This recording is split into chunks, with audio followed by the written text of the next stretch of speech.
Saan ka galing, Wina? Malamig at seryoso ang tono ng kanyang ama, si Gino Clemente, habang siya ay nagbalik mula sa mall. Ang mga mata nito ay puno ng pagdududa at galit, na tila may mas malalim na dahilan sa kanyang tanong.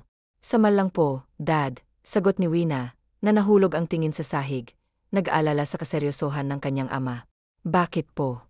Nagtataka si Wina sa kanyang ama, habang ang kanyang mga mata ay lumingon sa bagong asawa ng ama, si Victoria, at sa anak nitong si Maris na tila nagmamatyag sa kanilang usapan.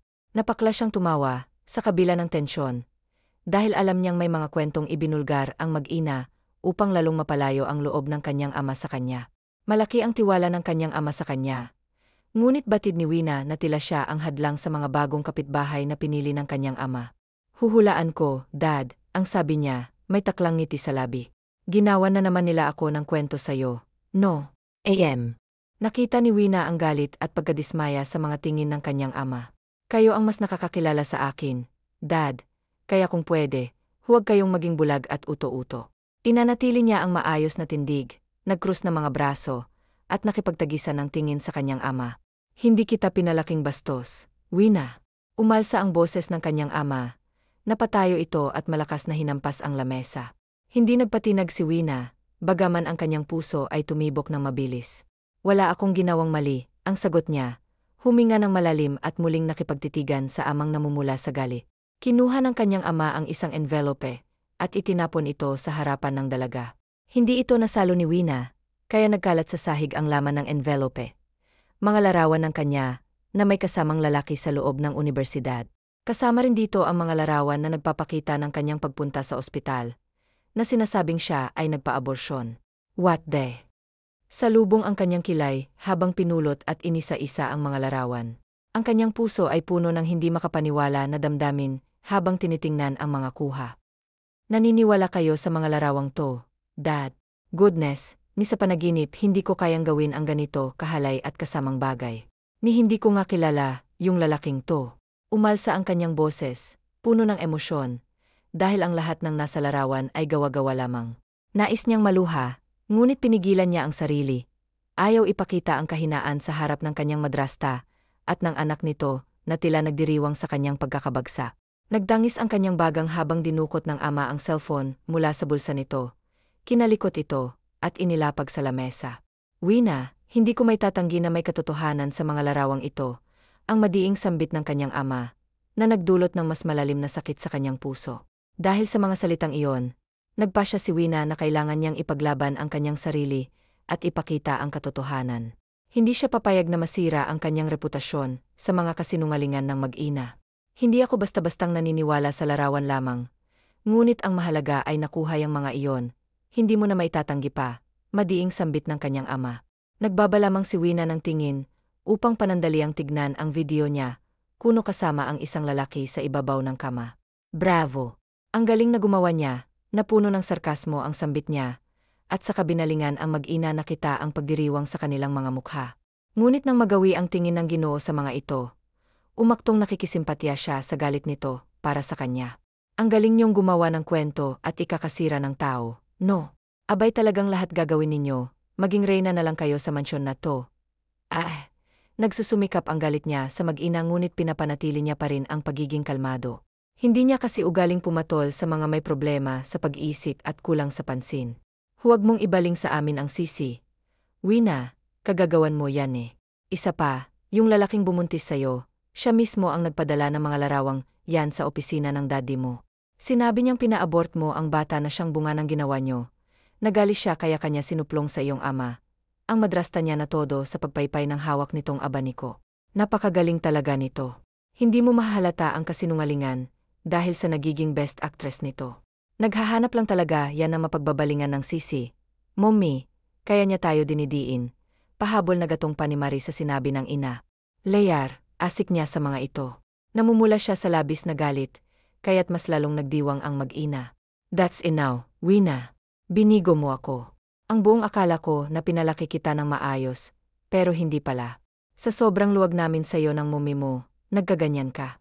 Pumunta ka sa kwarto mo't kunin mo ang mga gamit mo. Sa ayaw at sa gusto mo, alis ka sa pamamahay ko. Wala akong anak na kikitil ng walang kamuwang-muwang na supling.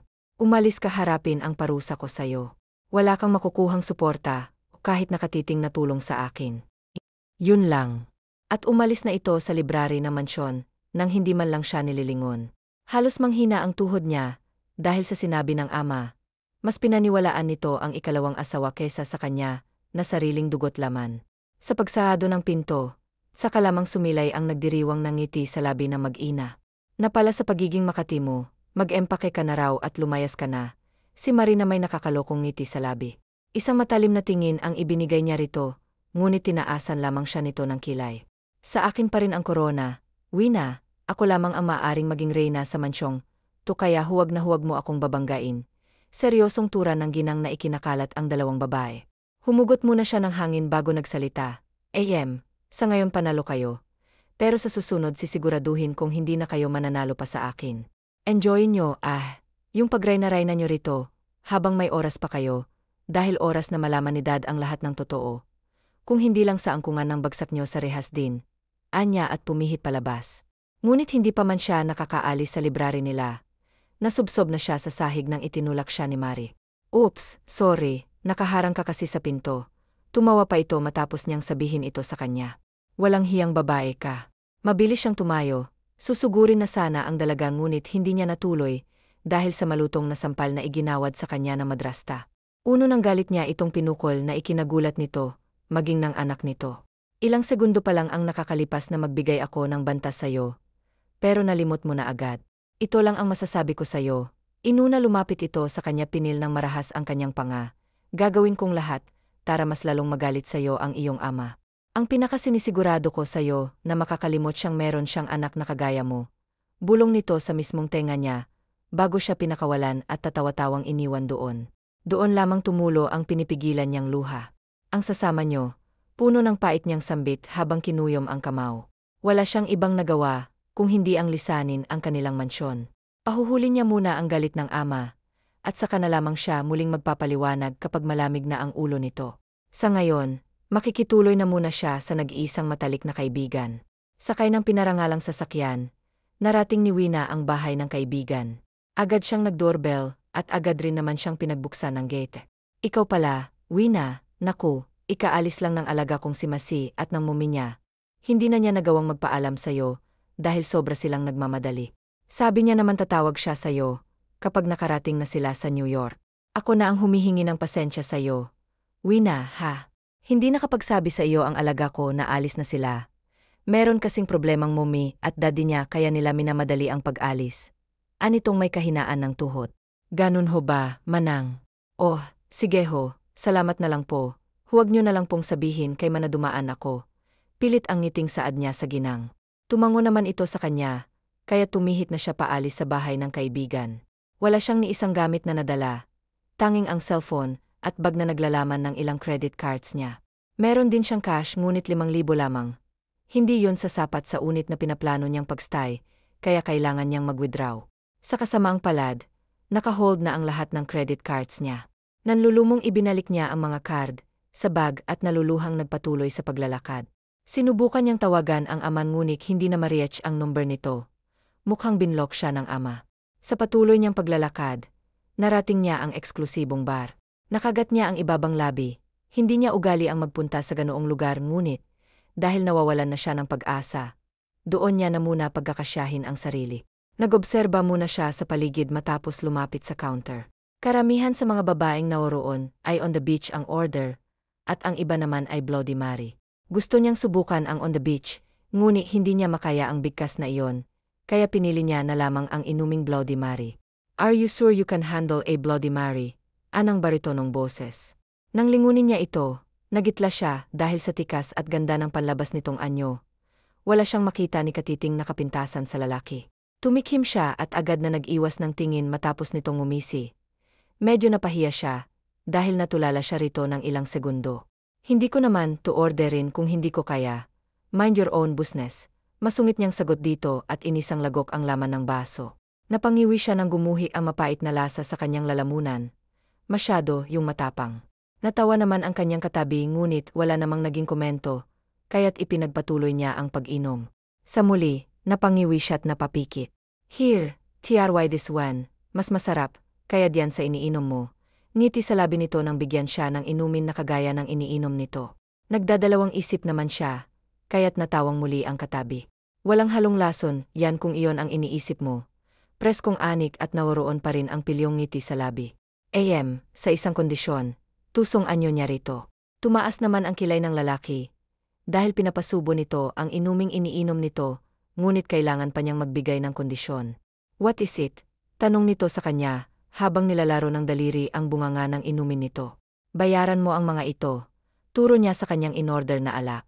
Natawa ang lalaki, kita niya sa mata nito ang pagkamangha. Dial, sagot nito kaya't kinuha niya ang alok nito at inisang lagok lang iyon. Napatango-tango siya, dahil may konting tamis ang kanyang iniinom. Much better kesa sa iniinom ko, komento niya. Because that drink is on the beach. May ngisi naman sa labi nito. Nagkibit balikat lamang siya sa sinabi nito, dahil mas nagustuhan niya ang on the beach kesa sa Bloody Mary na ubod ng pait. Ipinagpatuloy nito ang pag-inom at ganun din siya. So, anong dahilan mo't narito ka sa lug na ito? Hindi safe ang mga magagandang babae na katulad mo rito. Marami ang bubuyog na handang manusok sa anumang sulok ng bar na ito. Muling sambit ng lalaki. Isa ka ba sa mga bubuyog na yon? Imbes na sagutin ang tanong nito ay nagtanong rin siya. Medyo tipsy na siya ngunit malinaw pa rin ang pagsasalita niya. No, pero ngayon parang gusto ko nang maging isa sa kanila.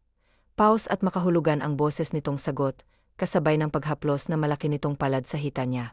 Dala ng alak, hindi niya ito pinigilan o kahit nasitahin man lang.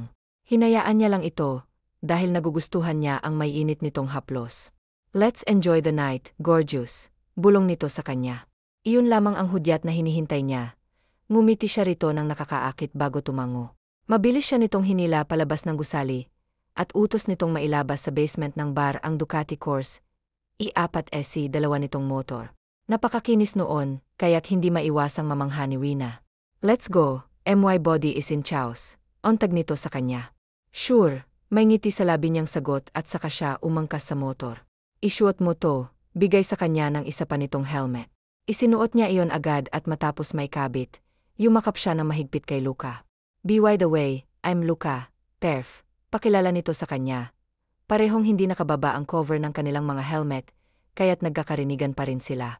What's yours? Tukoy nito sa pangalan niya. Wina, tipid niyang sagot bago ibaba ang cover ng helmet. At mahigpit na kumapit kay Luca, dahil sa pagsenyas nitong lalarga sila. Dinala sila ni Luca sa isang kondominium, pagmamay-ari iyon ng lalaki. Isa lamang iyon sa negosyo ng pamilya nito. Ang bilis mong magpatakbo ng motorsiklo mo. Reklamo ni Wina matapos ayusin ang nagulong buhok. Halos iwan siya ng kaluluwa kanina sa sobrang bilis nitong magmaneho. Natawan na lamang si Luca at kinabig siyang papasok sa loob. Nasa first floor lamang ang unit ni Luca. Kaya madali lamang nilang narating ang pagmamay-aring silid. Mauna ka nang gumamit ng shower, anito sa kanya. Walang pag-aalinlangan naman siyang sumang-ayon rito. Ewan niya ba, ngunit hindi niya nararamdaman ang hiya. Napakalakas ng loob niya. Epekto marahil iyon ng alak na kanilang pinagsaluhan. Nang matapos maligo, lumabas na siya ng banyo, na tanging roba lamang ang suot. Napadako ang tingin niya sa wine na nasa ibabaw ng lamesa, nakatabi lamang ng kama.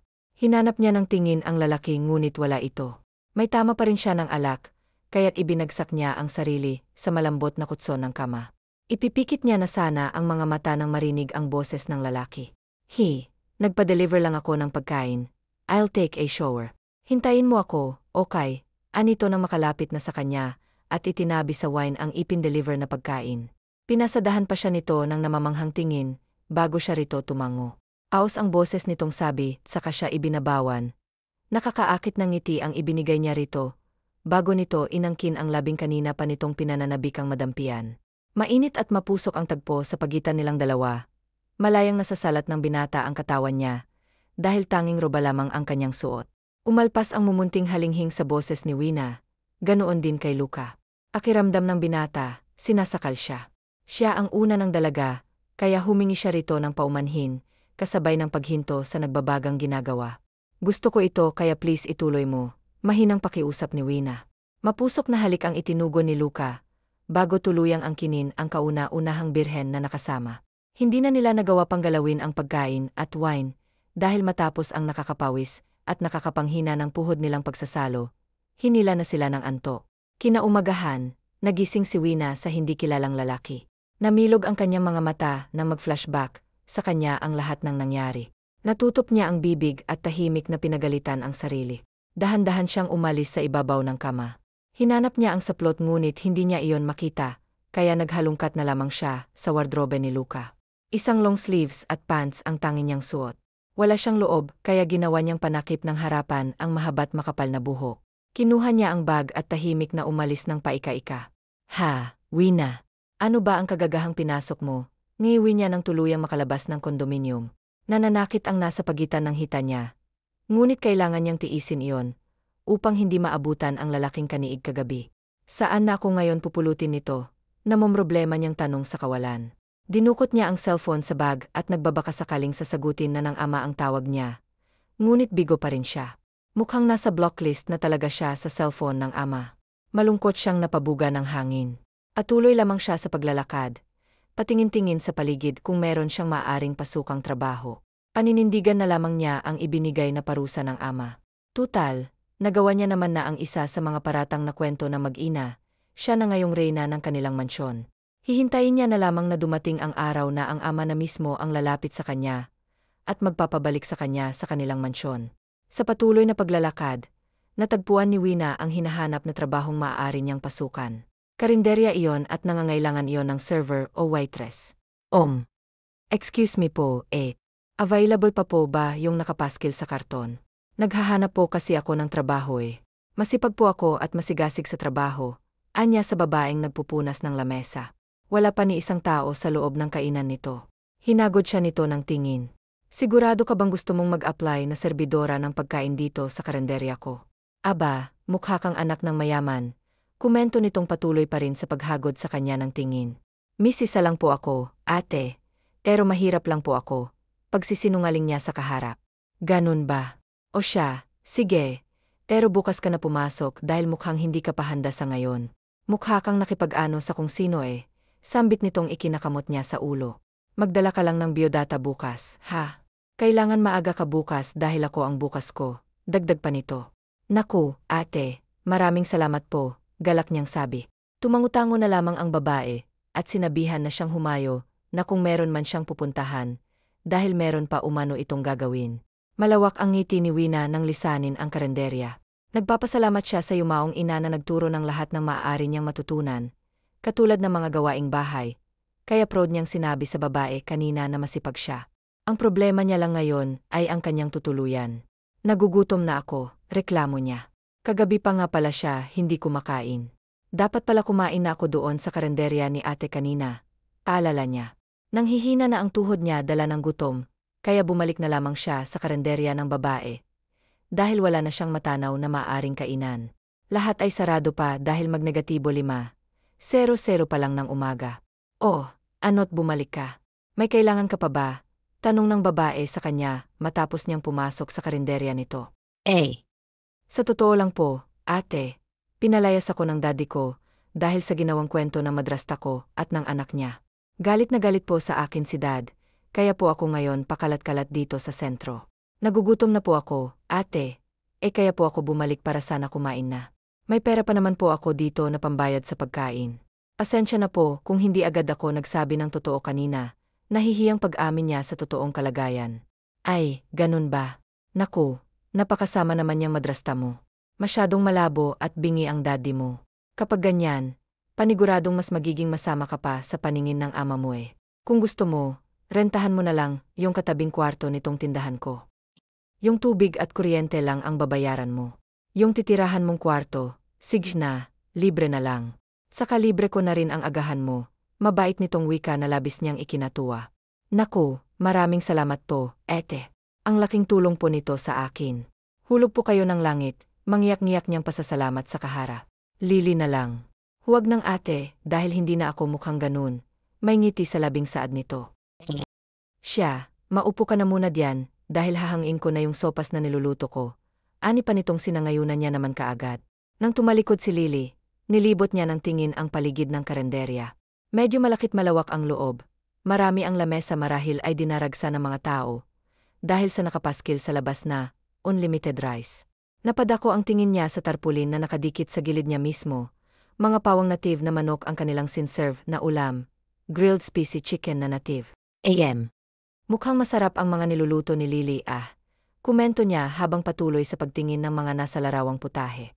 Heto na yung pagkain mo, iha. Inilagay na nito ang mangkok ng sopa sa ibabaw ng lamesa, kung saan nakaupo ang dalaga. Salamat po, Lily, may ngiti sa labing pasasalamat niya rito. Tumango lamang ito sa kanya ng may ningning sa labi, bago umupo sa kaharap na upuan. Siya nga pala, hindi ka pa sa akin nagpapakilala. Ano nga pala ang pangalan mo? Malumanay ang boses na usisa nito sa kanya. Wina po. Wina Clemente, kakilala niya rito. Clemente. Kaano-ano mo yung sikat na abogadong si David Clemente?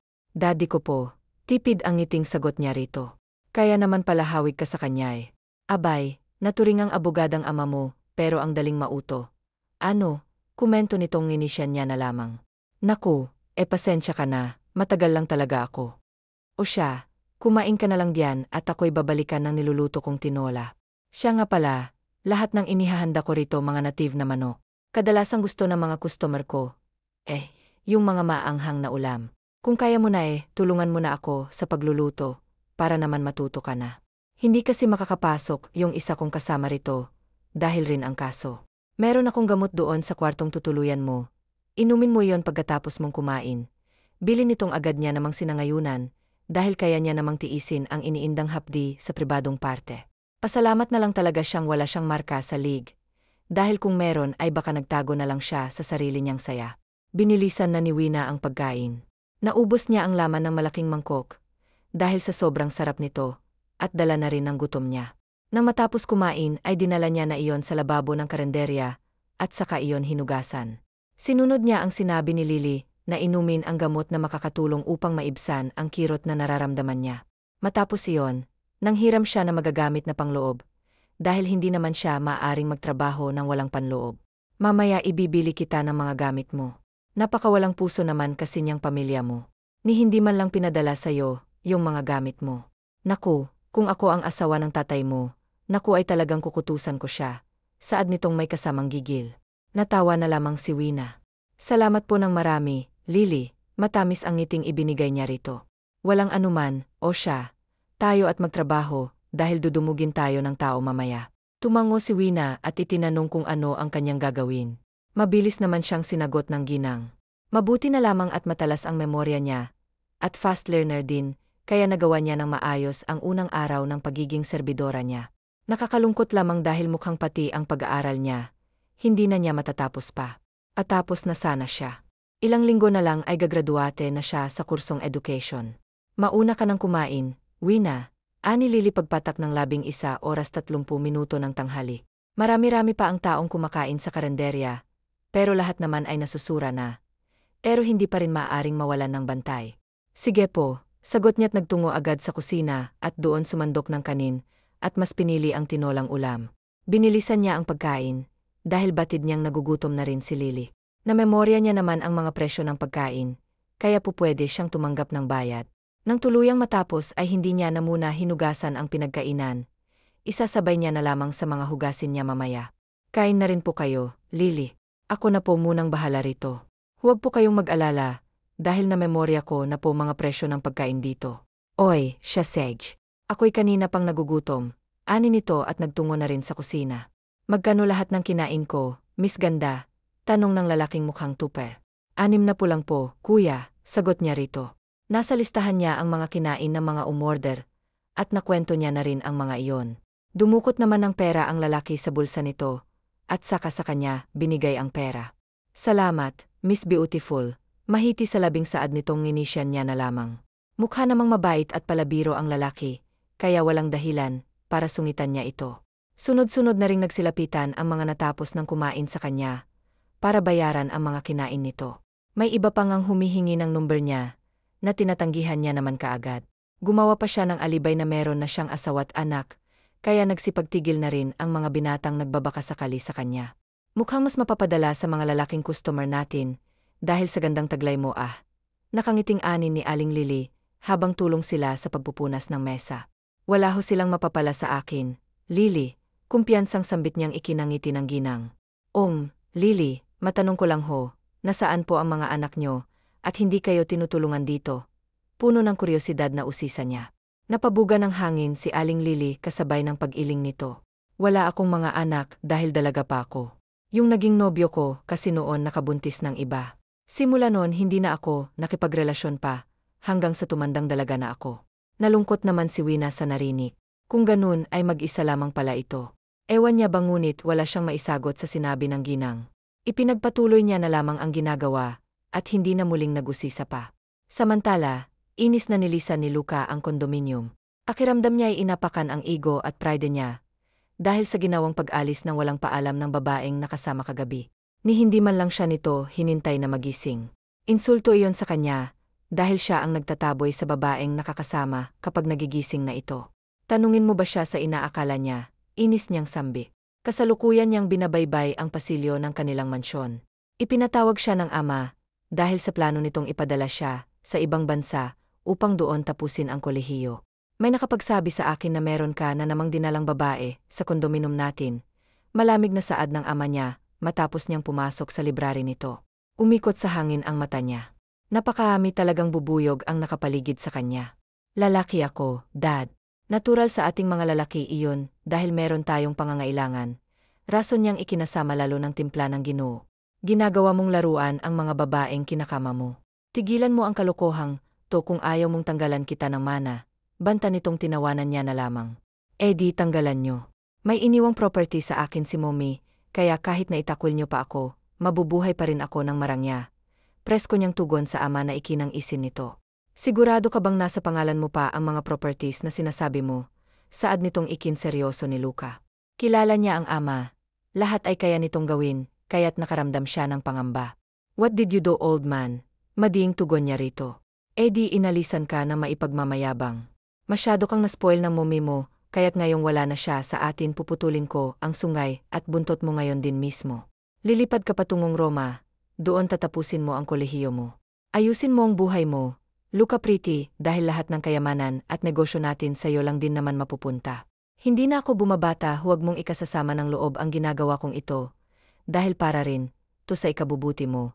Lumambot ang boses ng kanyang ama, kaya't tanandalian siyang nag-iwas rito ng tingin. Fine, gagawin ko ang gusto nyo, pero sa isang kondisyon. Bitawan mo ang babaeng iyon na pinulot mo lamang sa kung saan. Hindi lang ikaw ang merong matada, dada ko rin kaya malalaman at malalaman ko, kapag nakikipaglampungan ka pa rin sa kalapati mong iyon. Seryosong kondisyon niya sa ama. Direkta siyang tinignan sa mga mata nito, upang iparating dito na seryoso siya sa lahat ng sinabi. Napabuga ng hangin si MRF, bago sumang-ayon sa kagustuhan ng kaisa-isang anak. Kumain ka na at maghanda, dahil 20 oras ng flight mo. Mababa ang tonong utos nito sa kanya. Tipid siyang tumango. Pagkatapos ay tinalikuran niya ang kanyang ama. Nawala na sa isipan niya ang babaeng nakaniig kagabi ng dahil sa naging pag-uusap nila ng ama. Nakahanda na ang mga gamit niya, kaya't ang tangi niya na lang nagagawin ay ang kumain at maligo. Matuling lumipas sa mga araw. Gamay na ni Wina ang lahat ng gagawin sa karinderya ni Lily. Tuluyan na siyang nawalan ng pag-asa sa ama matapos nitong pakasalan sa simbahan ang kanyang madrasta. Sinubukan niyang kausapin ang ama ngunit itinaboy lamang siya nito. Ayos ka lang ba? Tanong ni Aling Lily. Gabi na, oras na ng pahinga ngunit pareho silang hindi dinadalaw ng antok. Nasa silid sila ng dalaga kung saan hinihigop nila ang tinimplang kape. Sa totoo lang po, nalulungkot ako. Hindi ko po lubos maisip na ganon kadaling mabibilog ang ulo ni Daddy. Ang sakit lang po, Lily, dahil sariling ama ko mismo ang nagtataboy sa akin. Tiniis at kinalimutan niya ako nang dahil sa mga gawa-gawang kwento. Ang sakit po, Lily, namumuong luha sa kanyang mga mata ngunit pinigilan niyang bumagsak iyon. Ayaw niya maapektuhan ang anak na ngayon, ay nagbibigay ng lakas at ng liwanag sa nagdidilim niya ng mundo. Hindi niya lubos maisip na magbubunga ang gabing pinagsaluhan nila ng binatang nakilala niya lamang sa bar. Inakala niya ang isang simpleng hilab, at pag nagdudual lamang ang nangyayari sa kanya. Kung hindi pa siya nahimatay noong nagsiserve siya ng pagkain, hindi niya malalamang dinadala niya na pala ang kanyang anghel. 4 weeks pregnant na siya ayon sa doktor na tumingin sa kanya. Wala siyang kaplano-plano sabihin sa ama ng batang nangyari, dahil para sa kanya, kanya lamang ang bata. Makakaya mo rin ang lahat ng dagok na ito, Wina. Palagi mong tatandaan nandito lang palagi si Lily para tulungan at gabayan ka. Sa totoo lang ay natutuwa ako, dahil magkakaroon na rin sa wakas ng bulilit dito sa karenderya kong to. Natutuwa ako ng gusto, dahil nararamdaman ko sa iyong pamilyang noon ko pa inaasam. Kung sana'y wala akong problema sa matres ay meron sana akong masasabing sarili kong pamilya. Hay, ano ba naman ito, masyado tayong nagiging madrama na. Naluluha at natatawang sambit nito, sabay simsim ng kape. Napangiti si Wina, inabot niya ang palad ng ginang at marahan, yung pinisil. Sobra po akong nagpapasalamat sa inyo, Nanay Lily, malambing ang tinig niyang sa adrito. Buhat sa sinabi niya'y naiyak ang ginang. Kay sarap sa pandinig na matawag na ina. Sabay nilang ibinaba ang mga tasa ng kapeng hawak, at mahigpit na nyakap ang isa't isa. Sa piling ng isa't isa, natagpuan nila ang pamilya. Bukas ay magpapa-check up tayo. Kailangang masiguro natin na healthy si Bobby. Ani ni Lily nang kumalas ito sa yakap ni Wina. Sasamahan niyo po ako, naroroon ng saya sa tono ng boses niya. Tumango ang ginang kaya't malawak ng ngiti ang gumuhit sa labi ni Wina. Lubos siyang nagpapasalamat na ibinigay ng Diyos sa kanya ang butihing ginang. Marahil, kung hindi dahil dito ay namomroblema pa rin siya. Natagpuan niya ang pangalawang ina sa katauhan ni Lily. Ganon din ito sa kanya, dahil natagpuan rin ito ang isang anak sa katauhan niya. Kinaumagahan nga'y nagtungo sa klinikang dalawang babae. Maayos naman ang dinadala ni Wina ayon sa doktor. Ngunit kahit na healthy ang ipinagbubuntis niya, kailangan niya pa rin umanong mag-ingat dahil sa mababa niyang matres. Iwasan na ang stress at palaging uminom ng vitamins na nireseta ko sa'yo. Okay, anang mabait na doktor na siyang may-ari ng klinika kung saan nagpapacheck up si Wina ng libre. Opo, Doc. Salamat po, mauuna na rin po kami dahil marami pa po kaming gagawin. Paalam niya na agad namang tinanguan ng dalagang doktor.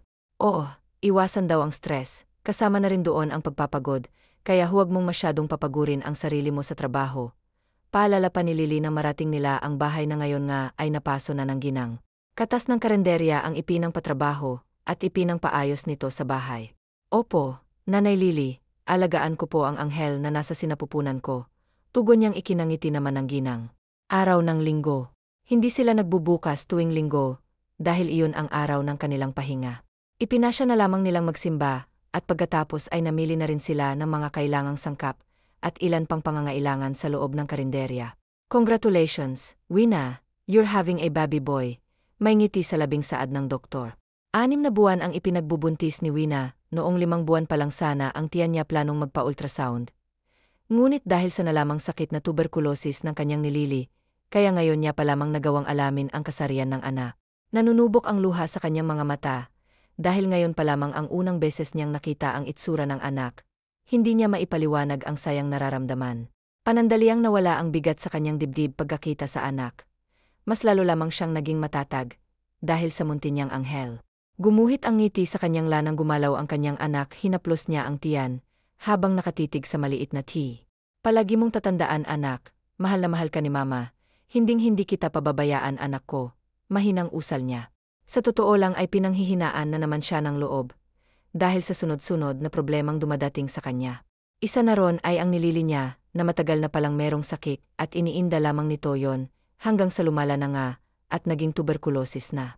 Ikalawa ay ang amang na stroke at hindi man lamang niya malapitan, dahil sa kasamaan ng madrasta at ng anak nito. Mahigpit nitong ibinilin sa mga gwardiyang inuupahan na huwag siyang palalapitin sa ama. Pangatlong pinoproblema niya ay ang unti-unting paghina ng kita nila sa kanilang karinderya, dahil sa isa ring karinderya na binuksan mismo sa harapan ng kainan nila.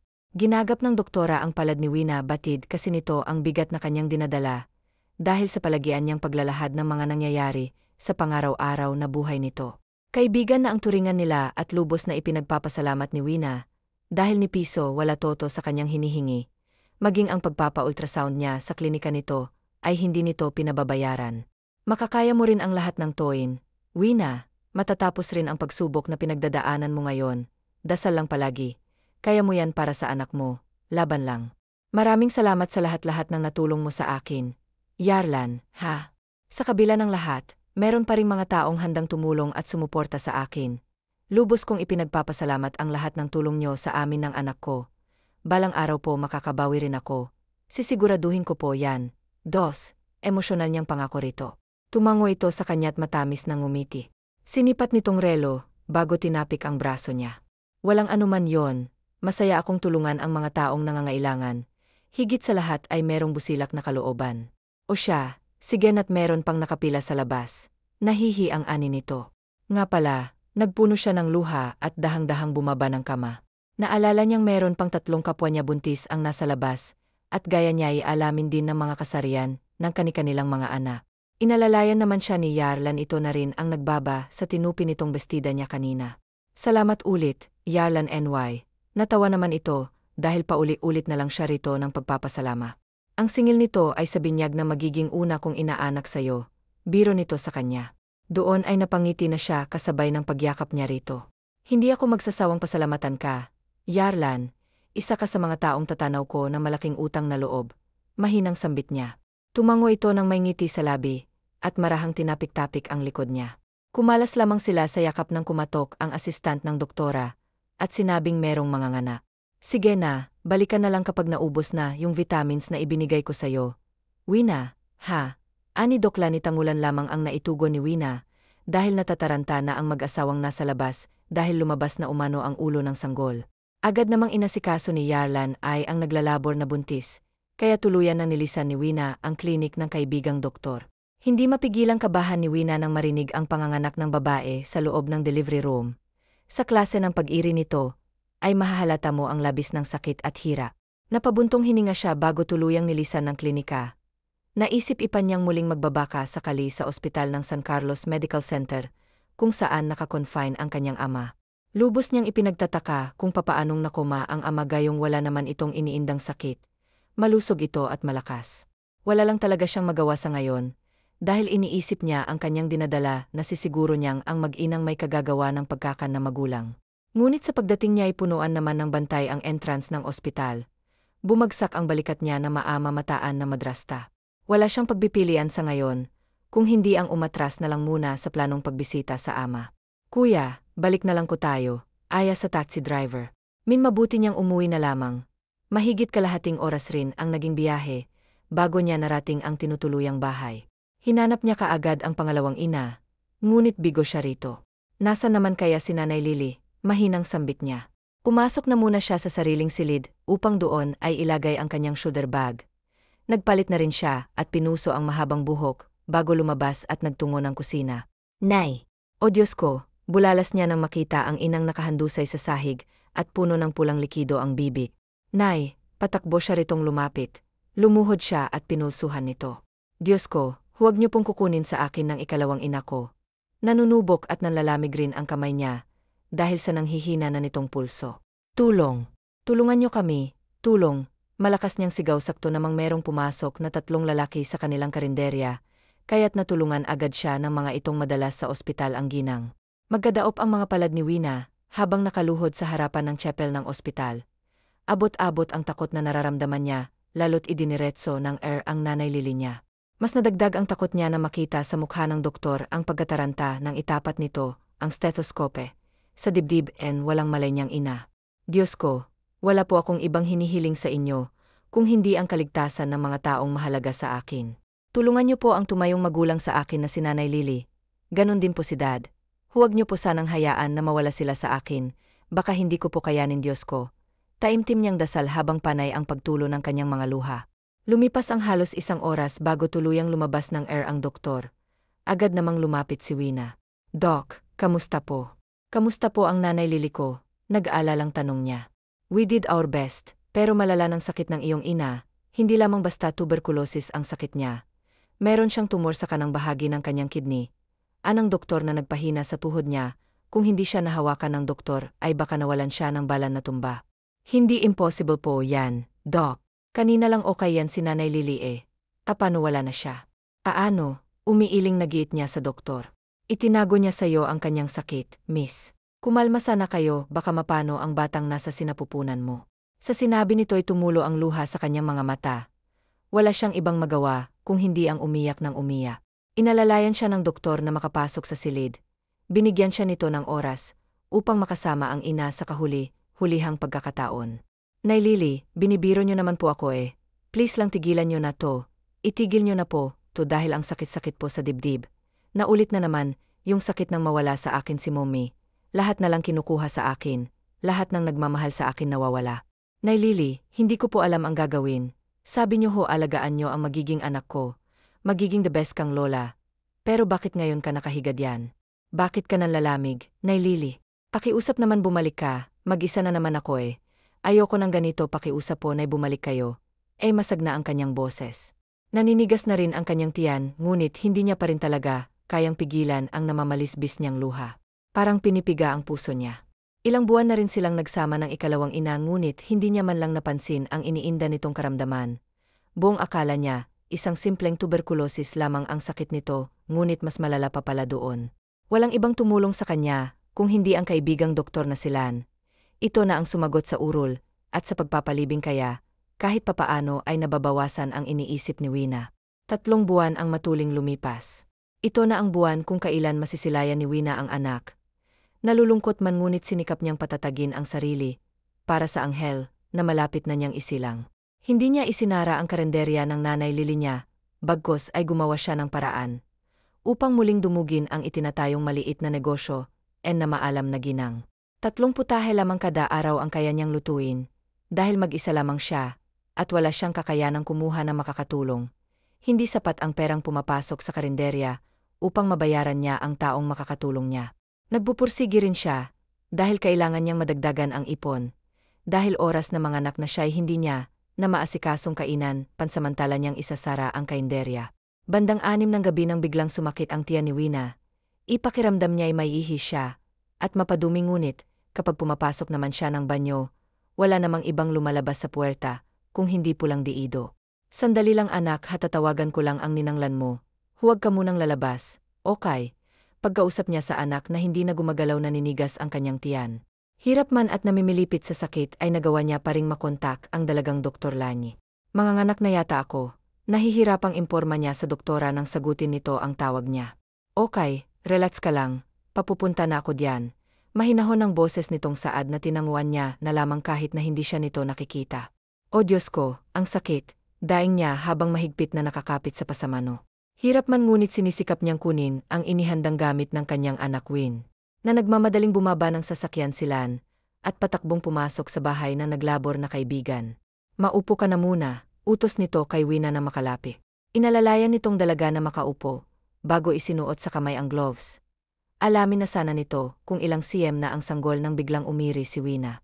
Oh goodness, nakikita ko ng ulo ng babi. Mukhang hindi na ito madadala pa sa klinik. Nagugulantang nabulalas nito. No choice tayo, dito ka na manganganak, pasalamat na lang tayo. Nadala ko yung mga gamit ko sa pagpapaanak. Sandali lang ha, at ikukuha kita ng unan at na maipangsasapan. Kukunin ko lang din yung mga gamit ko sa kotse. Pakiusap, huwag ka munang hanggat hindi ko pa sinasabi. Mahigpit nitong bilin na tinanguan niya, na lamang habang kagat ang ibabang labi. Butil-butil na ang pawis niya. Hindi niya lubos maisip na ganito pala ang pakiramdam ng manganganak. Parang nasa hukay na ang isa mong paa. Mabilis ang naging kilos ng dalagang doktor. Hindi nito maiwasang kabahan, dahil ito palang ang una niyang pagpapaanak sa bahay nang wala siyang asistan. Inihanda niya ang mga kakailanganin, maging ito'y pinagpapawisan dulot ng kaba. Pagbilang ko ng 3, umirka, okay, anilan na muli ring tinanguan ni Wina. 1, 2, Wina, mandon nito. Agad namang sinunod ni Wina. 1 pa, utos si itong muli. Huminga ng malalim si Wina. Mahigpit rin siyang kumapit sa ilalim ng binti, bago muling ibinuhos ang lakas, at sa awa ng Diyos, ay nailabas niya ng ligtas ang isang malusog na batang lalaki. Napakagwapong bata, kay puti niya rin. Anong pangalan niya, Mommy Wina? May ngiti sa labing tanong ni Lan. Hinaplos naman ni Wina ang anak na nasa dibdib. Emosyonal siya sa mga sandaling to. Tumulo ang luha sa kanyang mga mata, habang may matamis na ngiti sa labi. Luca Mateo. Pagbibigay niya ng pangalan sa anak. Napakagandang pangalan, bagay na bagay sa kanya. Yakapin mo lang siya Mommy, dahil nangangailangan siya ng init mo, anito. Salamat, Lan. Taos pusong pasasalamat niya rito. Walang anuman, maiti sa labing sagot nito. Tumayo na ito sa pagkakaluhod, dahil kailangan nitong ayusin na ang mga kailangang ayusin. Lumipas sa mga araw. Maayos naman ang mag-ina. Palagi silang dinadalaw ni Lan, upang mabigyan ng antibiotics at ng gatas ang mag-ina. Wala kasing lumalabas na gatas kay Wina, kaya obligadong gumamit ng powdered milk. Kamusta naman ang babi mat ng tita Ninang? Bungad nila nang muling dumalaw sa mag-ina. Napangiti naman si Wina pagkakita sa kaibigan. Namimiss ka na niya, Tita Ninang, saad ni Wina kapapasok lamang nito sa silid dala ang itinimplang gatas ng anak. Lubos na nagpapasalamat si Wina, na hindi iyakin ang anghel na nanggaling sa kanya. Sanggol pa lamang ay alam na ni Wina, na mabait at malambing ang kanyang anak. "Namiss mo daw ako, Bobby," pinaliit nilan ang boses sa kabinuhat ang sanggol. "Akin na mo yung milk." Agad namang ibinigay ni Wina ang tsupon sa kaibigan. Malapit nang mag-isang buwan si Matt. Pwede na natin siyang pabinyagan. Sesto nito habang isinasayaw-sayaw ang munti. "Wala pa akong pera sa ngayon, Lani. Plano ko na kapag nag-isang taon na lamang, pabibo ko. Kailangan ko muna kasing pag-ipunan, yung pampabagal mo, and hintayin yung pagwa 1 years old ni Bobby ako, and sasagot sa lahat, Lani. Sobra-sobra na yung naitulong mo sa amin, kalabisan na kung pati ang pagpapabinyag ng anak ko sasagutin mo pa." Nahihiya na siya sa totoo lang. Simula nang ituring nila ang isa't isa na matalik na magkaibigan, ay hindi na ito tumatanggap ng kabayaran sa mga serbisyo, at naitutulong nito sa kanya. "Ano ka ba naman? Maliit na bagay lang to ano. Saka masaya akong nakakatulong sa lalo na kay Bobby, Matt. Gusto kong gawin to para kay Bobby. Isa pa, para saan pat naging magkaibigan tayo, kung hindi kita dadamayan na tutulungan. Bumawi ka na lang kapag nagkaanak na rin ako." Pero kasi Lani, nahihiya na ako sawe, matapat niyang pag-amin rito. Natawa naman si Lan. "Sos, dapat sa ating mga palabang babae, hindi nahihiya. Tingnan mo ako, niloko ng supot kong jowa, kaya yun pinahiya ko't binawing lahat ng luho na ibinigay ko sa kanya." Natatawang ani nito, biro na lang para dito ang ginawa sa unang nobyo 5 taon ang nakakalipas. Napangiti naman si Wina. "Salamat talaga, Lani ha. Pangako makakabawi rin ako. Hindi pa man sa ngayon ngunit masisiguro ko, na sa tamang panahon, ay maibabalik ko ang lahat ng kabutihang ibinigay mo sa aming mag-ina. Pagpalain ka pa sana ni Lord, at sana rin matagpuan mo na ang lalaking magbibigay essay ng nararapat na pagmamahal at respeto, mula sa pusong pasasalamat niya sa kaibigan." Isang matamis na ngiti ang itinugon ni Lani. Nakatulog na si Bobby.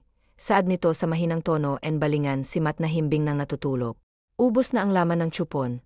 "Maligo ka na, Mumi, at maya-maya pag-usapan natin ang gaganaping binag ng ating uniko iho." Ngiting-an nito kay Wina na batid niyang hindi pa nakakapaglinis ng sarili. "Salamat talaga, Lan. Hanggang kailan ko ba maririnig yan sa'yo paulit-ulit ka hanggat nabubuhay ako, sira? O sige na, maligo ka na." Taboy nito sa kanya, napapangiting tumango siya, at kumuha ng damit na pamalit at tuwalya. Matapos maligo ay nakatanggap ng tawag si Wina. Mula sa anong number? "Sino naman kaya to?" tanong niya sa isipan. "Sagutin mo at baka importante." Sila na nasa likod niya na pala. Tinanggap niya na ang tawag at inilapit ang cellphone sa tenga. "Hello, sino po sila?" tanong niya sa kabilang linya. "Wina, ako, ito ang abogado ng iyong ama." Malungkot ang boses na pakilala nito sa kanya. Nangunot naman ang noon ni Wina. "Bakit ho, Attorney Perez? May nangyari po ba kay Dad?" Hindi niya mawari ngunit bigla siyang kinabahan, para bang ayaw niyang marinig ang isasagot sa kanya ng attorney. "Pasensya ka na, Ihan, ngunit nag-fly na ang aparatong nakakonekta sa matalikong kaibigan, kani-kanina lamang, at kaya ako tumawag ay upang ipaalam essay na ang natitirang ari-arian nyo, sao ipinaman ng daddy mo bago pa man kasi siya ma-stroke, ay napag-alaman niya na ang mga kalokohan na mag-inang noon pa man pala ay sinisiraan ka na. Nalaman ng amo mo ang lahat-lahat, maging ang pagnanakaw ng pera, at ang paglulustay ng mga ito, sa perang nagmumula sa itinayong negosyo ng mumimot ng daddy mo, kaya binago niya ang kasulatan patungkol sa mamanahin mo at ng madrasta mo." Mahabang salaysay nito, habang siya'y halos pinanghihinaan ng tuhod. "Attorney, nagsisinungaling lang ho kayo." Biglang bumagsak ang namumuong luha sa kanyang mga mata. Una ay ang nanay Lily niya, tapos ngayon ay ang kanyang ama naman. Sino pa bang susunod? "Pasensya ka na, Iha, condolences. Magpakita ka sana, dahil kailangan ka ng daddy mo, mapatawad mo sana siya sa lahat-lahat. Nabulag lamang siya, Ihan, ngunit mahal na mahal ka niya. Hihintayin kita sa inyo bukas ng umaga, ako nang bahala sa matalikong kaibigan. Kailangan mong maging matatag, dahil alam kong merong supling na umaasa sa'yo. Nakakalungkot lamang dahil hindi nagwang makita ng iyong ang napakagwapo niyang apo." Saad pa nito. Naramdaman na lamang ni Wina ang palad ni Lanin sa kanyang likod. Pumihis siya paharap rito at mahigpit na yumaka. "Nandito lang ako na best friend mo palagi, be brave enough, para kay Bobby, Matt." Hinagod nitong likod ni Wina na ngayon ay humahagulgol na. Dinamayan nilan ang kaibigan.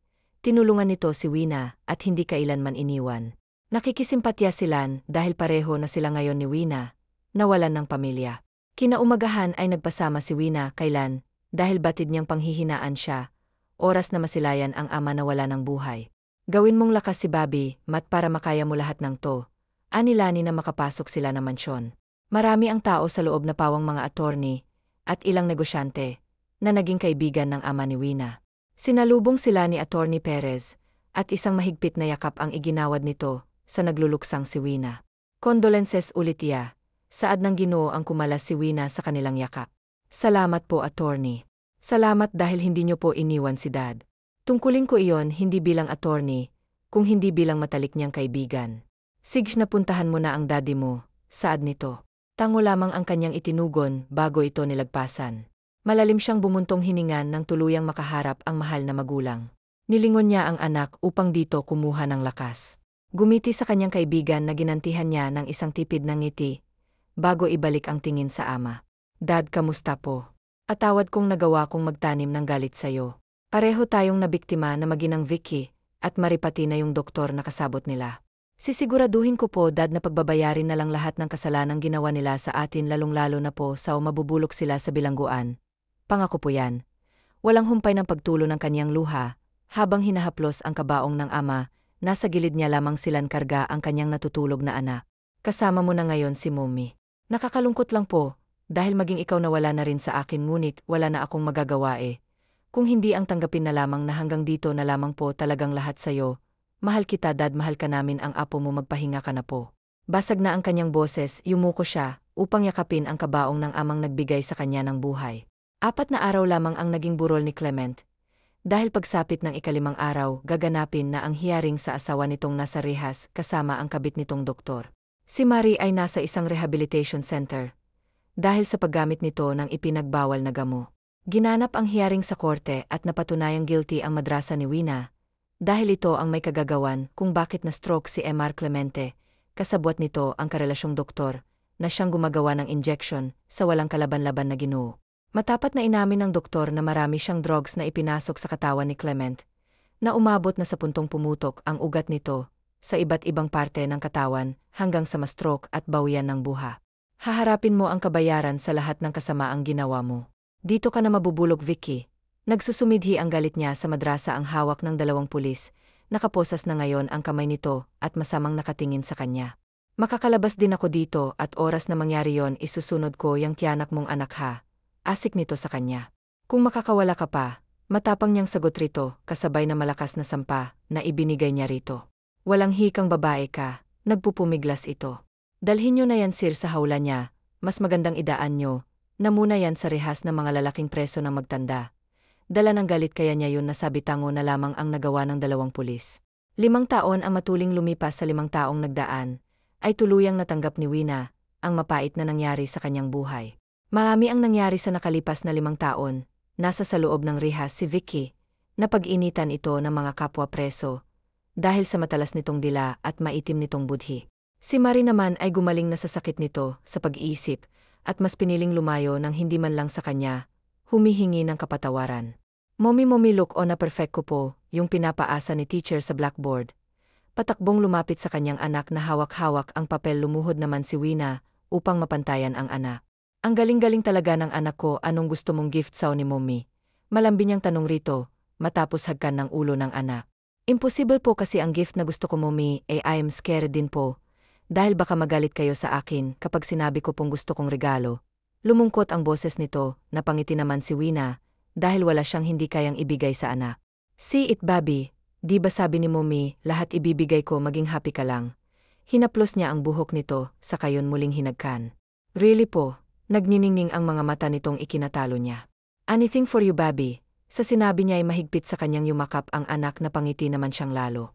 I want a daddy, Mommy, malapit na po ang family day namin sa school, gusto ko pong magkaroon ng daddy, para makasali po ako sa mga pag-games, saka gusto ko rin pong i-prove sa mga classmate ko, na may daddy ako. They're all saying na wala raw akong daddy, that broke my heart, Mommy, pero alam ko naman pong meron akong daddy, dahil hindi naman po ako mabubuo kung wala. Inosenteng saad nitong ikinatahimik ni Wina. Hindi niya alam kung anong isasagot sa anak ni minsan. Hindi ito nagtanong ng tungkol sa ama nito ngayon pa lamang.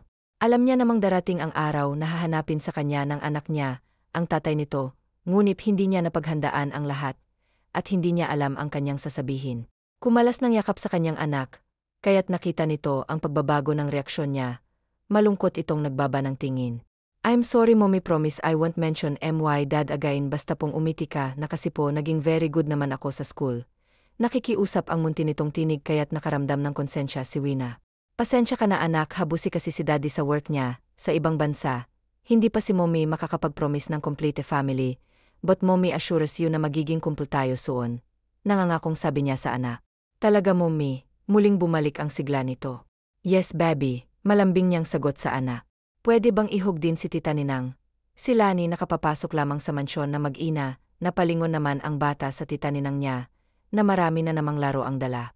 Tita Ninang, malaki ang ngiting bulalas nito, saka kumalas sa ina, at patakbong lumapit kay Lan.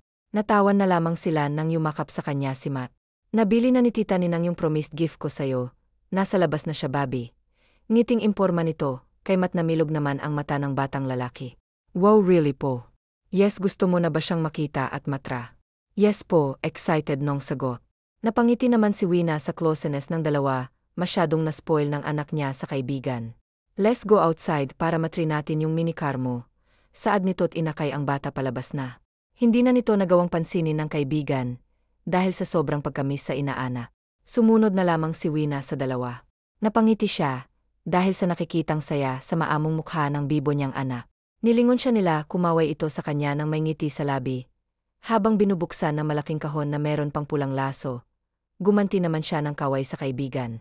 Si Wenya. Saan pa siya nitong lumapit nguni umiling siya, dahil nais niyang magbonding ang dalawa. Nasabi na kasi sa kanya nilan ang plano nitong pagpunta ng Amerika, upang doon ay harapin ang panibagong propesyon, ang pagiging modelo, na isa sa mga pangarap nito noon pa man. Naroroon din kasi sa Amerika ang photographer nitong nobyo, kaya mas napo siyang pangarap nitong pagmomodelo. May nabuti na lamang ni Wina na maghanda ng snacks para sa dalawa. Habang naghahanda ng pagkain ay nanariwa sa alaala niya ang gabi ng pagsasalo nila ni Luca. Napalunok siya, dahil sariwa pa rin sa alaala niya ang lahat ng nangyari sa kanila ng lalaki. Wala siyang balita rito ni minsan, ay hindi na muli pang nagkruise sa mga landas nila. Hindi ko yata matutupad ang binitawan kong pangako sa'yo anak. Isa tinig niya, dahil isa lamang one-night stand ang nangyari sa kanila ni Luca, ni hindi nga nito alam na mayroong nabuo ng ginawa nila ang makamundong gawain na yon. Marami naman ang sumusubok na masungkit ang puso niya ngunit wala sa mga itong nakikitaan niya ng futur. Napabuga na lamang siya ng hangin matapos magtimpla ng orange juice. Ang lalim naman noon, anong atin at mukhang problemado ka na naman, bulalas nila nakapapasok pa lamang sa kusina. Hinarap naman ni Wina. Inaanak mo kasi nabanggit niya ng tungkol sa daddy niya, at hinihiling niya na, yun sa akin, gusto niyang maging kumpleto kami, sa family day nila sa school.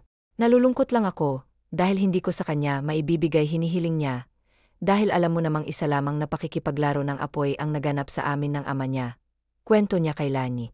Naku, mahirap yan, sa edad pa naman ni Matt talagang magtatanong na yon. Matagal ko nang napapansin sa inaanak ko, na gustong-gusto kanyang tanungin ang tungkol sa daddy niya, nag-alangan lang, dahil gusto niyang ikaw mismo magkukwento. Minsan nagtanong siya sa akin na kung nasan daw ba yung daddy niya kako ang mommy mo na lang ang makakasagot niyan. Ilang buwan pa lang nung tanungin ako ni Matt mukhang ngayon lang siya, nagkalakas ng loob. Dahil pinangakuan mo siya nga pala ano nga pala yung full name, nung nakbengbeng mo sa exclusive bar ng Hoppers. Luca lang ang tanda ko sa kanya Napaisip naman si Wina inalala niya ang sinabing surname ni Luca nang magpakilala ito sa kanya. Ferrari ata. Hula niyang ikinatawa ni Lani. Kaya naman pala nabuo ng ganon kabilis si Matt dahil sports car ang daddy niya paspasero, natatawang biro nito. Sinamaan naman ito ng tingin ni Wina, kaya tumigil na ito sa pagtawa at nagsign sa kanya. Sorry na, binibiro ka lang kasi masyado kang seryoso. O dali-dali na alalahanin mo ulit pigilang iting saad nito. Napakamot naman si Wina sa Nova. Ano nga ba yun Fair BT? Tama ay yung surname ni Luca. Napapikit pa siya sa hangin, dahil sa wakas na alala niya na ang apelido ng nakaw night stand niya. Napamaang naman si Lani, dahil kilalang-kilala ang mga Ferrari, dahil sa ilang 5-star hotels nito, sa iba't ibang panig ng mundo. Si Luca ay siya ang amman Matt. Hindi makapaniwala ang tanong ni Lani. Bakit naman parang gulat na gulat ka? Ta kanyang puna sa kaibigan. Papaano hindi sobrang yaman ng bumutas at tumun sa'yo bilyonaryo na at tagapagmana pa? Bulalas nitong ikinakunot ng noon ni Wina. Kilala mo siya, tanging lumabas sa bibig niya, hindi kasi siya namangha sa sinabi ng kaibigan, dahil wala naman siyang pakialam kung mayaman ba o mahirap ang ama ng kanyang anak. Kilala siya halos ng lahat, girl. Yun nga lang hindi pa siya bumabalik ng Pilipinas dahil ayon sa nasagap kong chism sa SOCMED, minamanage niya daw yung business nila sa US, which is yung hotels nga nila. My goodness, we know na kailangan niyang malaman ang tungkol sa anak niyo. Deserve ng inaanak ko ang marang niyang buhay, no? Don't get me yung wina ha. Na ibibigay mang lahat ng pangangailangan ng inaanak ko. Pero iba pa rin ung mamumuhay siya na marangya plus nakakasama niya pa ung daddy. Niya na bukod sa mayaman na ubod pa ng gwapo. Tiba-tiba kang babae ka. Nakakainggit ka ah. Kinikilig pa nitong sabi na ikinangiti niya na lamang. Wala akong interes sa kanya, mariin niyang saad. Ba't binukakaan mo? Taas ang kilay na tanong nito. Lani, si Tini rito. Dahil nahihiya siya sa mga pinagsasasabi nito, lalo totoo naman. Okay fine, pero pa yung kaibigan lang na kung sakali mang mag-cruise ang landas nyo, ay ipaalam mo ang tungkol sa anak nyo. Iset aside natin, yung yaman niya, dahil wala ka namang interes doon. Doon na lang tayo sa pagmamahal, attention bonding etsy ng isang ama na higit na kailangan ng anak mo. So please, pakatatandaan mo ang sinabi ko, dahil deserve ng gwapo kong inaanak ang isang buong pamilya. Tinapik nito ang balikat niya bago kinuha ang tray ng hinanda niyang snacks at kay kending-kending na lumabas ng kusina. Naiwan naman siyang napapaisip, dahil aminin man niya o hindi ay tama ang lahat ng sinabi ni Lan sa kanya, siguro'y hahayaan niya na lamang na ang tadhanan ang gumawa ng paan. Para sa kanilang tatlo, sakali man mangyari ang pagtatagpo ng mag-ama, ay ibibigay niya ang hiling ng anak. Anak, sana lamang ay akuin Luka ang anak nito sa kanya sakali mang magkatagpo ulit sila. Sa kabilang dako naman ay kalalapag lamang ng eroplanong sinakyan ni Luka.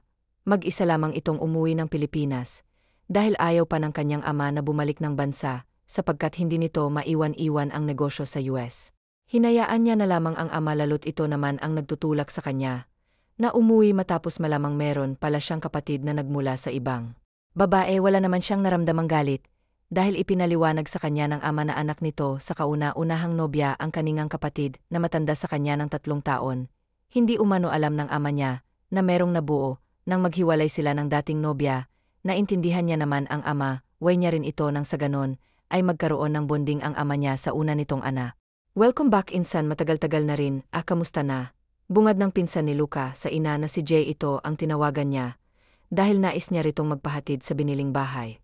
Kasosyo nila sa negosyo ang nag-alok sa kanya ng bahay, at dahil malapit sa tabing dagat, ay hindi na siya nagdalawang isip na kunin at bilhin na mansyon na inaalok sa kanya. I'm fine, medyo may jetlog lang pero mawawala rin to kapag dinala mo ako sa bar na nalaman kong kabubukas mo lang. Preskong sagot niya sa binatang pinsan. Mukhang wala namang nagbago, alcoholic pa rin ba? Birong tanong nito. Yeh, tipid niyang sagot. Tumawa na lamang si Jason. Kumain na muna tayo. May alam akong masarap na kainan malapit rito. Promise ko na once matikman mo ang native na tinolang iniluluto ni Chef, ganda, talagang makakalimutan mo ang pangalan mo. Pagmamalaki nito. Tumikwas naman ang kilay ni Luka, dahil sa sinabi ng pinsan niya. Ang pagkain nga bang binabalik-balikan mo o yung chef? Makahulog ang tanong niya na ikinatawa nito. Pareho yung si Chef Ganda, isang single mother. Yun, pero pinsan, hindi mo mahahalata sa kanya na nanganak na siya matalino't sobrang gwapo nung bata. Actually, nahahawig sa'yo si Matt nung bata ka pa. Makailang beses na rin akong sumubok na magpapansin kay Chef Gande. Pero wala, masyado siyang prangka sa mga lalaking nagkakagusto sa kanya. Lalapit palang itataboy niya na kaagad. Kakaiba siyang babae. Kaya sa huling pagkakataon susubok pa rin ako. Sobrang gaan kasi ng loob ko kay Matt, to the point na gusto ko nang maging ama sa kanya. Proud nitong sabi. Hindi naman ni Luka mawari kung sa nagmumula ang pagkairita niya nang sabihin niya ni Jason sa kanya. Tango lamang ang naitugon niya sa lahat ng sinabi ni Jason. Malapit na ba tayo? Tanong ni Luka. Mahigit kalahating oras na rin silang bumabiyahe. Ramdam niya na ang gutom, lalo't mag-12 na ng tanghali yung resto na yon. Doon tayo kakain. Turo nito sa kainang ilang di pa lamang ang layo sa kanila. Wintaste, basa niya sa pangalan ng resto, hango sa pangalan ng chef. We know na ni Jason ang makababa sila ng kotse nito. Nangunot naman noon ni Luka na marinig ang kaparehong pangalan ng nakasama niyang babae noong umalis siya ng Pilipinas. Tara na sa loob. Ayan nito sa kanya. Nagpatyanod na lamang si Luka. Excited na si Jason sa gilid ng resto nila, napiling maupo. Nagtawag ng waitress si Jason, hindi lang para magbigay ng order rito, kung hindi para na rin alamin kung nandito ba ang may-ari ng resto. Nandito ba si Chef Wina? Tanong ni John sa tinawag na babae. Opo sir, kasama po ni Chef ang anak niya. Sagot nito. Sige, salamat. 2 bowl nga pala ng tinola at garlic spicy chicken. Okay po sir, sasabihin ko na lang din po kayo chef na naritong nangunguna sa mga sus niya. Nakangiting saad nitong ikinangiti naman ni Jason, habang si Luca ay bakas ang pagkairita sa hindi niya malamang dahilan.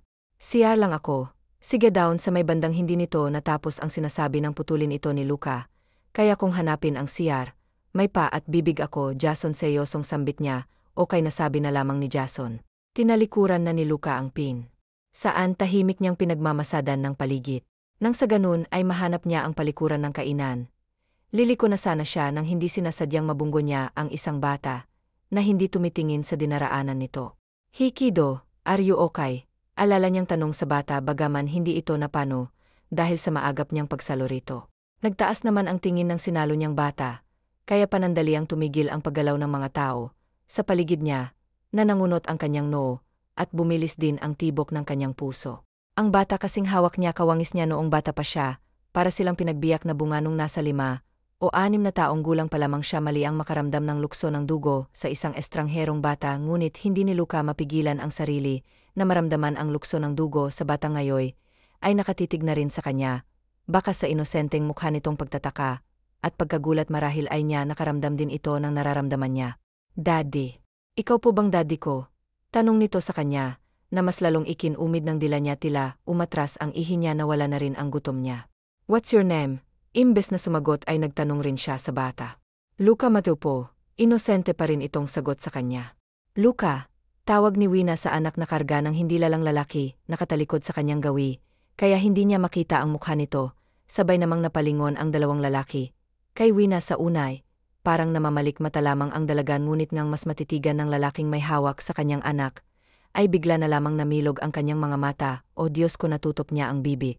Mommy, kumalasimat at patakbong lumapit sa inang hindi magawang ialis ang tingin, kay Luca. Mommy, siya po ba yung daddy ko? Tanong nito agad na makalapit sa kanya, nyuko niya ang anak. Nga naman Wina, ako ba ang ama? Sabat ni Luca, dahil hindi na nito kayang pigilan ang mga tanong na naglalaro ngayon sa kanyang isipan. Mommy, we're asking you po. Simat na gaya ni Luca, atat sa magiging sagot ni Wina, na hindi alam ang sasabihin. Mag-uusap lang muna kami, Bobby, okay? Doon ka na muna kay Ninang Lani mo. Nakikiusap ang tono ng boses niya, kaya't agad na sumunod sa kanya ang anak, ngunit bago umalis ay nilingon muna nito ang ama na bakas sa mga mata ang halo-halong emosyon. Hinintay lang muna ni Luca na mawala sa kanilang paningin ang bata, bago niya muling tinanong ang babaeng ni minsan, ay hindi nawala sa kanyang isipan. Wina, tawag niya sa pangalan nito. Napalunok naman si Wina, abot-abot ang kabang nararamdaman niya. Kahapon lamang ay pinag-usapan nila ni Lani ang tungkol sa pagtatagpo ng mag-ama.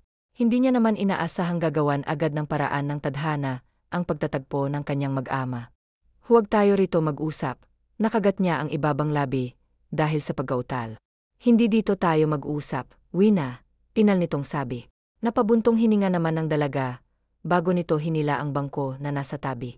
Wala namang gaanong tao sa gawin nila, kaya makakapag-usap sila ng maayos. Speak, mando ni Luca na makaupo sa harapan ng kinakabahang si Wina. Kita niya ang tensyon sa maganda nitong mukha, ngunit pinanatili niya pa rin ang kaseryosohan. Saan ba ako magsisimula? Blie, why didn't you tell me? Nasa tono ng boses nito, hinanakit kaya't nagbaba ng tingin si Wina.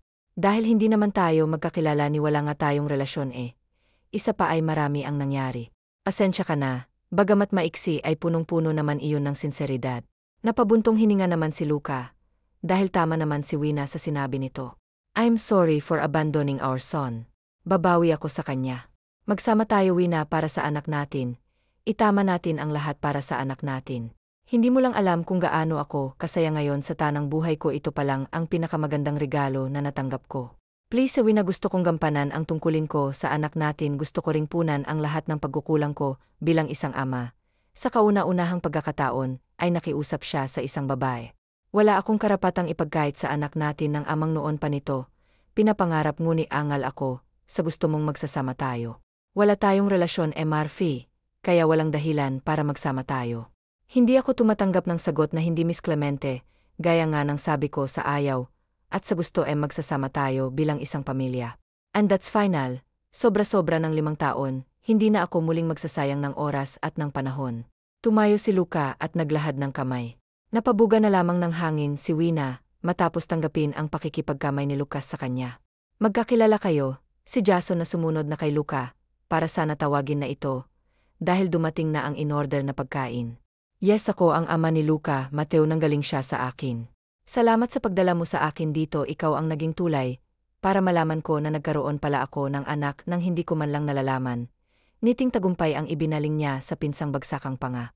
Back off na si because she's already mine, ID antay nyo ito. Ang kamay sa kabilang balikat ni Wina, at proud na ngumiti sa pinsang animoy na talo sa pustahan.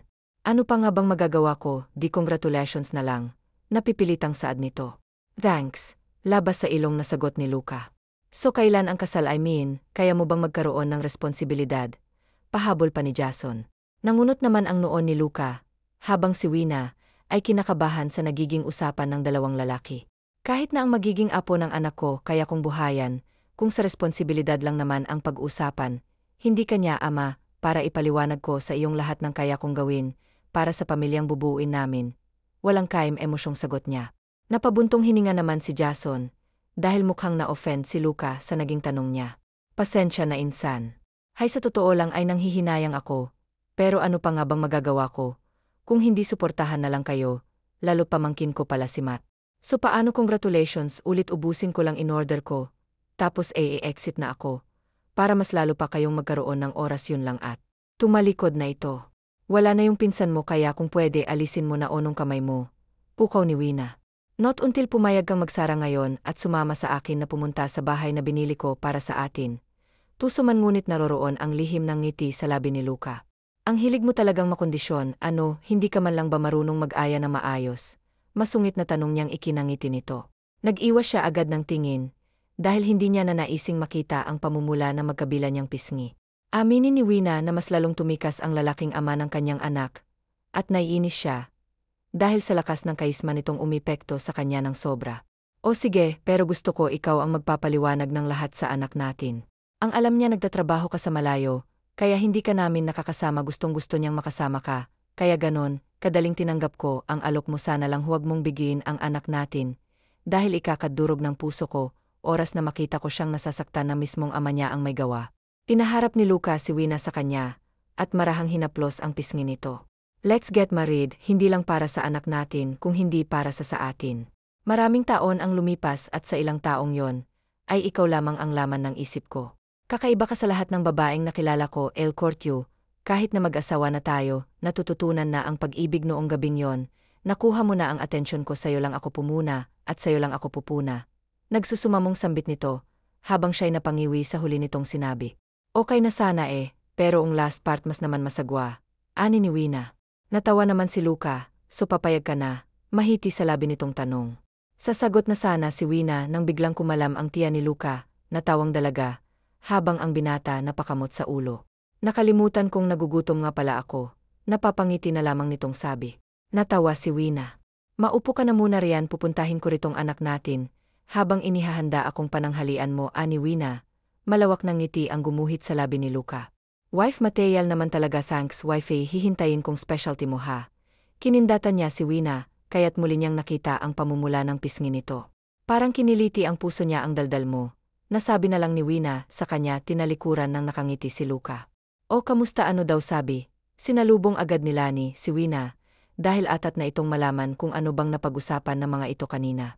Binalingan na muna ni Wina ang anak, hinaplos niya ang buhok nito, saka pinataka na magaang nahalikang noon. Ang anak naghihintay na sao si Daddy, malambing niyang sabi sa anak. Tinupad mo po yung promise mo, Mommy, thank you so much po, I love you so much po. Humalik ito sa kanyang pisngi, saka yumakap sa kanya ng mahigpit. Anything for you, Bobby, sige nalabas ka na dahil naghihintay na sayo ang daddy mo, thank you po, ulit mo Mie, ulit pa nito. Tumango si Wina na may ngiti sa labi saka ginulo ang buhok ng anak. Hinatid niya ng tingin ang anak bago hinanda ang pagkain ni Luca. So ano na ikwento mo naman sa akin yung mga nangyari? Atat na tanong nila nang lumapi ito, kay Wina na nagsasandok ng mainit na tinola. Inalok niya ako ng kasal, magsama daw kami, maiksi niyang sabi. Sumang-ayon ka ba? Alam mo namang lahat gagawin ko, para sa ikakasaya ng inaanak mo. Para nga lang ba talaga kay mat kaya ka pumayag, ay nakakalokong ngiti ang gumuhit sa labi nilan, kitang-kita ko ang spark sa inyo. Kaya hindi ako naniniwalang para lang sa anak nyo, kaya kayo magpapakasal, there is something more, at alam kong alam mo girl, kung anong tinutukoy ko. Sinundot nitong tagliran ni Wina. Sa totoo lang tama ka nga pareho naming nakuhang atensyon ng isa't isa kaya nga namin, nabuo si Matt masaya ako Lani masaya akong magkakaroon na ng kumpletong pamilyang anak ko. Nakikita kong mabuting tao, si Luca ramdam ko yun, kaya agad akong pumayag sa alok niya. Matama niyang pag-amin. Isang mahigpit na yakap ang iginawad ni Lani sa kaibigan. Matiwasay na siyang makakaalis ng bansa, dahil sa wakas natagpuan na ng matalik na kaibigan ang taong makakasama, hanggang sa pagtanda nito masaya ako para essay. Mahiti sa labing saad nila nang kumalas sila ni Wina sa yakap ng isa't isa. Salamat sa lahat-lahat hindi mo na kami kailangang ang isipin pa ngayon sarili mo naman ang isipin mo lumipad ka ng malaya, kasama ang taong makakasama mo, hanggang sa huli, masaya rin ako. Para sa'yo mukhang sabay pa tayong ikakasal nito, napapangiting sambit ni Wina. Naputol lamang ang madamdaming sandali sa kanilang magkaibigan nang pumasok ng kusina ang isang waitress. Natawa na lamang ang magkaibigan dahil sa kadramahan nila. Dinala na nga ni Wina ang pananghalian ni Luca, pinaupo siya nito sa tabi na pinaunlakan niya naman agad dahil nakikita niyang mas lalong natutuwa ang kanilang ana. Magsasama-sama na po ba tayo mommy at daddy? Yes Bobby magiging one big happy family na tayo, hinding-hindi na aalis si daddy promise yan. Malambing na pa nga ako ni Luca sa anak, abot-abot ang sayang nararamdaman ni Wina, para bang hinahaplos ang puso niya sa nakikitang tagpo ng mag-ama niya. Matapos ni Luca kumain ay tinawagan nito ang driver ng ama. Wala siyang masasakyan, kaya obligadong tawagan ang may edad ng driver ng kanilang pamilya. Saan po tayo pupunta daddy? Sa house natin Bobby kinarga na ni Luca ang anak at ipinasok sa kotse. Maupo ka na muna rito, Bobby, dahil alalayan ko lang si mommy kailangan kasi ni daddy na magpa-impress para magkaroon ka na kaagad ng kapatid. Pilyong ngiti ang sumilay sala ni Luca nang sabihin yun sa anak na agad namang natuwa. Inalalayan na nga ni Luca si Wina na makapasok sa likod ng kotse. Mommy sana po ma-impress ka na kay daddy para po magkaroon na ako ng kapatid. Animat na makapasok ang ina. Natawa na lamang si Luca habang si Wina pinamulahan ng mukha. Sa biyahe na puno ng tawanan at kwentuhan, dahil sa bibong si Matt and maraparating nila ang biniling bahay ni Luca, ay sobrang namanghang mag-ina kumpleto na roon sa gamit. Dahil bago pa man si Luca makauwi, ay nagpabili na siya ng mga kagamitan sa personal assistant niya. Tinawagan na rin ni Luca ang ama, upang dito ipaalam ang nalalapit nilang kasal ng babaeng nagpapabilis ng tibok ng kanyang puso. Agad-agad namang nagpabook ng flight ang kanyang ama kasama ang kanyang kapatid na lubos niyang ikinatuwa. Sobrang saya ko na makita kitang muli kayo ng anak ko salamat sa pagtanggap ng walang pag-aalinlangan. Mahal kita Wina Clemente Fee. At mahal din naman kita Luca Fee, ang pinakagwapong lalaki na nakilala ko puno ng pag-ibig na sambit ni Wina. Isang masuyong halik ang ginawad ni Luca sa labi na ngayon ay kanya ng asawa. Lumipad na rin pa Amerika silan at doon tinupad nito ang isa pang pangarap ikinasal na rin ito at binyayaan ang isang kambal na supling habang si Wina ay isinilang na ang ikalawang bunga ng pag-iibigan nila ng pinakamamahal na asawa. Ibinuhos ni Luca ang buong atensyon sa kanyang mag-iina, pinuno niya ng pagmamahal ang binuo nilang pamilya ng pinakamamahal na asawa. Bumalik na rin ng ang kanyang ama pati na ang kapatid na buo niyang tinangga. Tinupad ni Luca ang pangakong magiging mabuting ama't asawa ganoon din si Wina, namuhay silang mag-asawa na matiwasay bagaman nagkakaroon minsan ng hindi pagkakaunawaan, ay nananatili pa rin ang matatag na pagmamahalan sa kanila sapagkat nagsumpaan sila na magsasama sa hirap at sa ginawa. Wakas. TNNANET. Winona Wina Lucas Luca Matmat Maris Mari Victoria Vicky Aling Lily Lily Doc Lan Yar. Lan Mr. Clemente Clement.